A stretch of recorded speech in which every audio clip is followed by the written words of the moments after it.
Hello and welcome to this edition of Sports Science.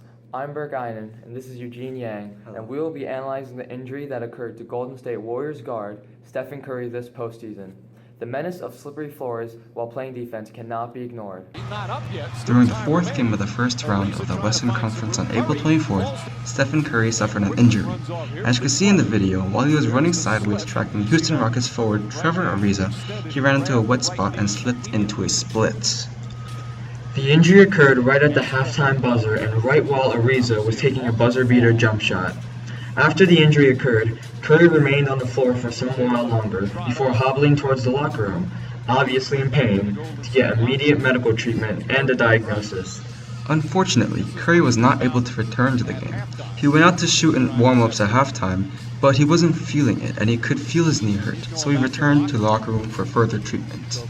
An MRI the next day revealed the diagnosis that Curry had a grade 1 sprain to his MCL in his knee. Evidently, because of this, he would be out for the next week. Curry had already had an ankle injury for the past 2 games, alright?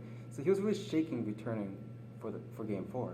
Stephen Curry also has a history of ankle injuries in the past, so his ankles aren't strong at all.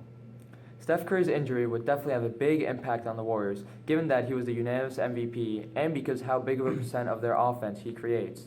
However, the Warriors did manage to get past the first round and defeat the Rockets. The best they could hope for now is that he returns healthily and doesn't get injured for the remainder of the postseason. Let's take a closer look at how Stephen Curry got injured. He was chasing after Trevor Ariza to stop him from scoring when he slipped and abruptly came to a stop. To determine the speed of Stephen Curry, we decided to use a system where each second was divided up into 25 frames. He reaches the half-court line at 1 second and 21 frames. He reaches the three-point line at 3 seconds and 1 frame.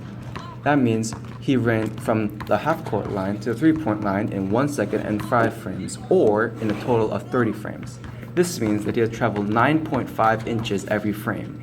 There are 25 frames in 1 second, so if you scale that up, it's 237.5 inches per second. There are 12 inches in 1 foot, so 19 feet and 9.5 inches per second. He was running at a speed about 13.5 miles per hour.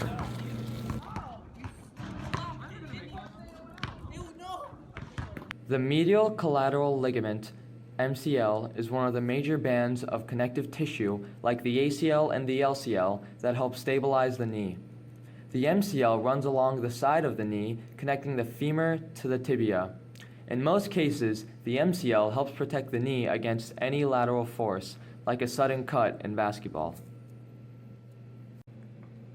We interviewed Michael Conlon, a physical therapist and founder of the Finish Line Physical Therapy, to get a better idea of how Steph actually hurt his knee. When Curry slid, he created a valgus force, a lateral force coming from the outside to the inside, that created stress on the inside of his knee, Conlon says. If you put your hand on the left side of your right knee and gently push inward on your knee, you can actually feel that stress. In his slip, that knee buckled inward. And as we said, Curry sprained his knee, and a sprain is when you stretch the ligaments, similar to how an ankle sprain occurs. One of the first signs of sprains involves swelling. This inflammation is a good sign and means the healing process is underway. As for treatment of this injury, since it is only a grade 1 MCL sprain, there is no surgery required. The recovery timeline for a grade 1 sprain is anywhere from around 2 to 6 weeks. However, since the Warriors are looking for an accelerated timeline, they're probably going to try to heal their MVP as fast as possible. Recovery for an injury like this would require a lot of resting and stretching. Also, some physical therapy could include moving and activity without putting undue stress on the tissue. He would need to move the joint and place some minimal stress on the tissue. It's going to be essential for the healing process. Here is a former physical trainer from our school with some ideas of treatment for Steph Curry. So what do you think can be done about an MCL sprain? With any sprain, normally what the treatment would be is RICE, and that would be rest, ice, compression, elevation. So with any type of injury, usually you have some swelling. So by resting the injury, you're going to help it heal. By icing it, it's going to reduce the swelling. You don't want to heat it too because that brings more swelling to the area where ice is going to constrict it and push the swelling out. And then you put an ACE bandage on it or some sort of bandage for compression to keep that swelling down, and then you elevate as well. And with Steph Curry, that's probably what they did for him when he had an MCL injury. Well, that's all for this edition of Sports Science. See you next time.